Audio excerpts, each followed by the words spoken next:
गायब बच्चों और मानव तस्करी पर कार्यक्रम है और सीएम सम्राट चौधरी का कार्यक्रम में संबोधन हो रहा है। झारखंड, बंगाल समेत कई राज्यों के जो लोग हैं वो हिस्सा ले रहे हैं। सीधे लिए चलते हैं।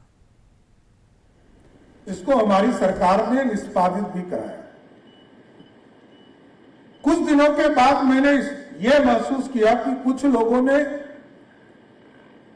कहा कि ये डीएम साहब का अधिकार है, वीडियो ने ऑर्डर कर दिया।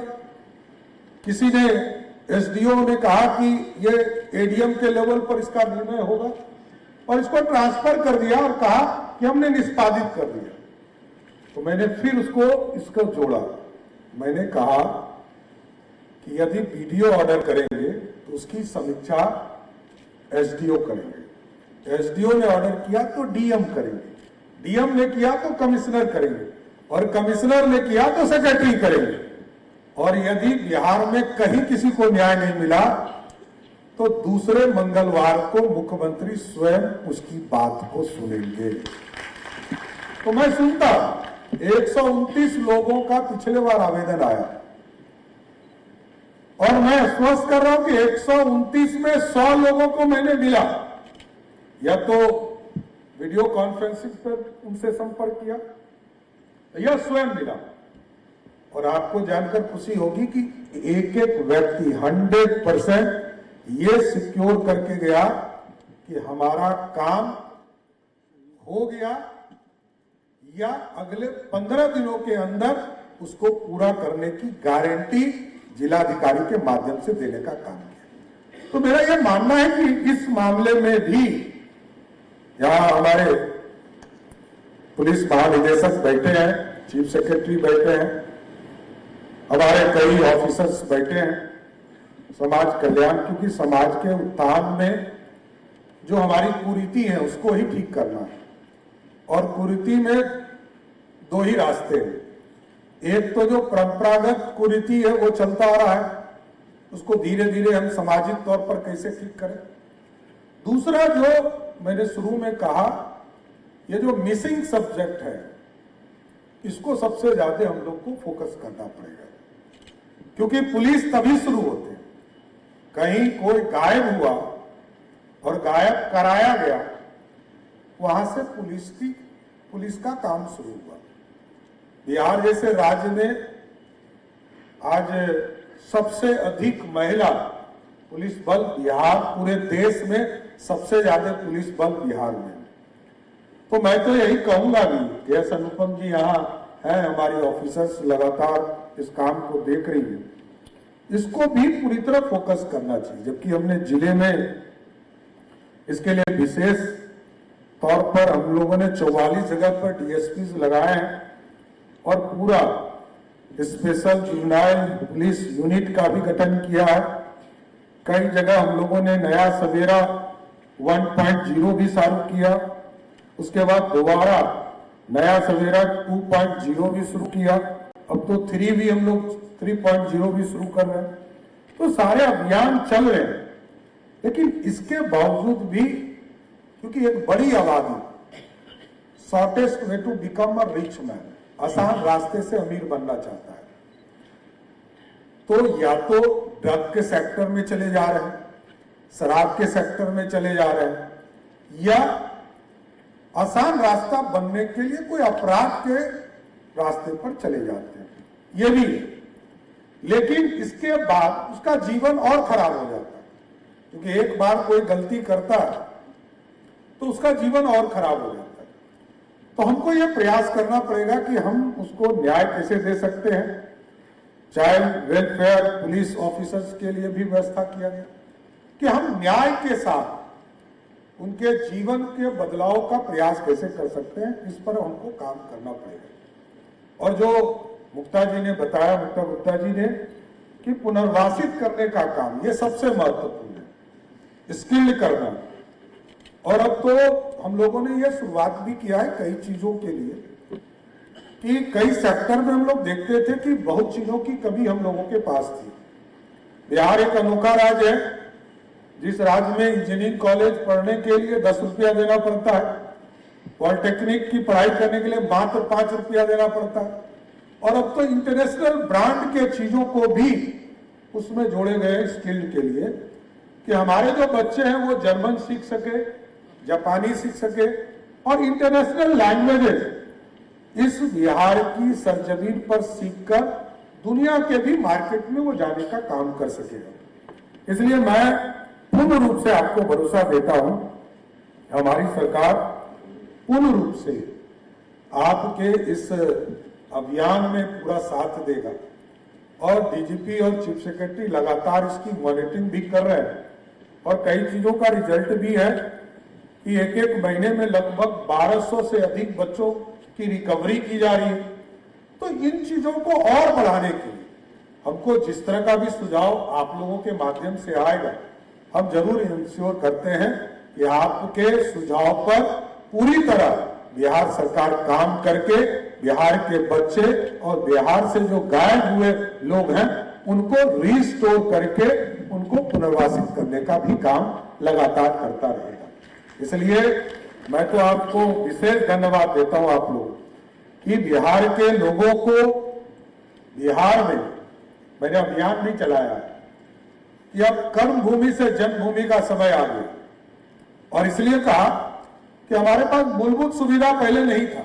अनुमल्ला साहब तो यहाँ आप एडवोकेट के तौर पर भी आपने काम किया, अब तो बिजली, सड़क, पानी सारे बिहार में सभी जगह उपलब्ध हो गए। अब इस बिहार में, इसी बिहार की धरती पर लौटकर कर्म भूमि से जहां आप काम कर रहे हैं, लौटकर इस बिहार को जन्मभूमि को संवारने का समय आया है। हमने तो सबसे आग्रह किया, मैं रोज इस काम में लगता हूं और पूरी तरह आप देखिएगा पूरे बिहार के नक्शा पर दुनिया का डेंसेस्ट पॉपुलेशन है। इंडोनेशिया पीछे चला गया, बांग्लादेश पीछे चला गया, पाकिस्तान पहले से पीछे था।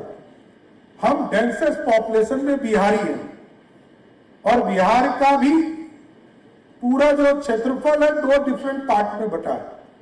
एक तरफ पहाड़ सुखाड़ है, दूसरे तरफ पानी ही पानी है और कभी भी हमको अपने पानी से दिक्कत नहीं है, हमको नेपाल की पानी से दिक्कत है। नेपाल में बारिश हो जाएगा, पूरा बिहार डूब जाएगा।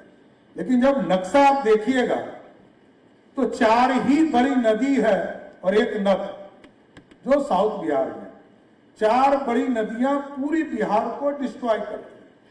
और जो प्लान करता था लोग, अब धीरे धीरे प्लान की गति रुकी।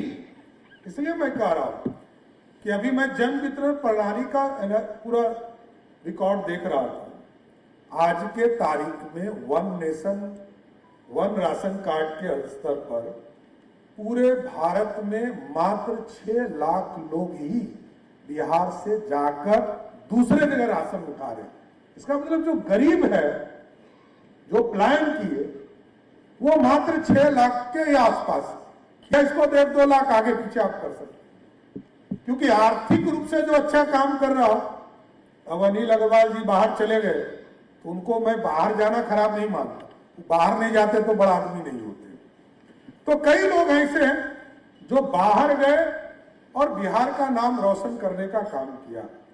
तो ऐसे लोग जाएं जिसके पास टैलेंट है, अच्छे जॉब के लिए जा रहे हैं, अच्छे इंडस्ट्री बनाने के लिए जा रहे हैं, इंटरनेशनल मार्केट में जा रहे हैं, उनको जाना चाहिए। लेकिन जो मैंने जो प्रदेश बताया कि पूरी तरह जितनी आबादी साउथ बिहार में है, उसके 1.5 गुना अधिक आबादी नॉर्थ बिहार में, और नेपाल के पानी से हम तबाह होते थे। आज से 20 साल पहले जिस नॉर्थ बिहार में 22 जिले में 15 जिले में बाढ़ की स्थिति होती थी, आज मैं परसों देख रहा था, पूरा एटलस के तौर पर वो लोगों ने बनाकर लाया था पूरे मौसम विभाग के समीक्षा के दौरान, तो हमको पता चला कि मात्र अब 2000 गांव बचे हैं जो हाई रिस्क जोन में बाढ़ की स्थिति में। इसका मतलब हम धीरे धीरे सेटल हो रहे हैं। और पहले किसान की खेती के लिए मात्र 22 लाख हेक्टेयर जमीन बिहार में होती थी, आज सिर्फ नॉर्थ बिहार में 32 लाख हेक्टेयर जमीन बिहार में सिंचाई के लिए खड़ा हो गया। हम लोगों ने फोकस किया है, अभी हमने कहा है पीपीपी मोड पर आई है, 3 बड़ी नदियों को जोड़ना है। एक गंगा, बक्सर से लेकर मां गंगा को पूरी तरह व्यवस्थित करना है। दोनों साइड 4 लेन बने, इंफ्रास्ट्रक्चर हो, उसकी सारी व्यवस्था खड़ा हो। उसी तरह गंडक, जिसको नारायणी समझते हैं, और दूसरा आपको कोसी, क्योंकि पलायन करते हैं, इसलिए मैंने कहा कि पलायन लोग करते हैं, इसलिए हो सकता है कि ह्यूमन ट्रैफिकिंग का मामला भी इसमें बनता होगा। लोग रास्ते में जाते होंगे तो उनको गलत राह भी दिखाने का काम करता है। तो पलायन को भी रोकने का प्रयास हम लोग कर रहे हैं। इंडस्ट्री आएगा तभी लोग अस्थिर होंगे। अस्थिर बिहार के अंदर रोजगार चाहिए उसको, और बिहार के अंदर आर्थिक स्थिति उसकी अच्छी हो, इसकी चिंता उसको करना है। इसलिए मैंने देखा अभी पूरे बिहार में अगले 6 महीने के अंदर, हमको लगता है, मैं परसों ही कई स्टील प्लांट के मालिकों से मैं मिला, और लगभग 51,000 करोड़ रुपए के इन्वेस्टमेंट उन लोगों ने बिहार में सहमति दिया कि आप जमीन दीजिए, हम यहां स्टील प्लांट और स्टील हब बनाने का, हम न्यूक्लियर प्लांट लगाना चाहते हैं। तो कई चीजों का काम हम लोगों ने शुरुआत किया है, लेकिन यह जरूर, क्योंकि बाहर लोग नहीं जाए, इसमें फंसे नहीं, इसके चलते जो लोगों को दिक्कत होती है, बिहार की बड़ी आबादी, क्योंकि देश के किसी कोने में आप जाइए, कोटा में जाइएगा तो बच्चा पढ़ने वाला बिहारी और पढ़ाने वाला भी टीचर बिहारी।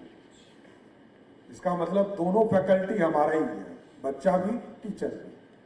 हम यहां स्थापित करें। देश के किसी कोने में आप जाइए, 1/3 ऑफिसर्स आपको मिलेंगे। यूपीएससी में सबसे ज्यादा यदि कोई बच्चा पास करता है तो वो बिहारी होता है, और 1/3 ऑफिसर आज भी इस देश में, बिहार और यूपी के लोग इस देश में 1/3 से अधिक पदाधिकारी हैं। इसका मतलब टॉप क्वालिटी भी हमारे पास है और बॉटम भी हमारे पास।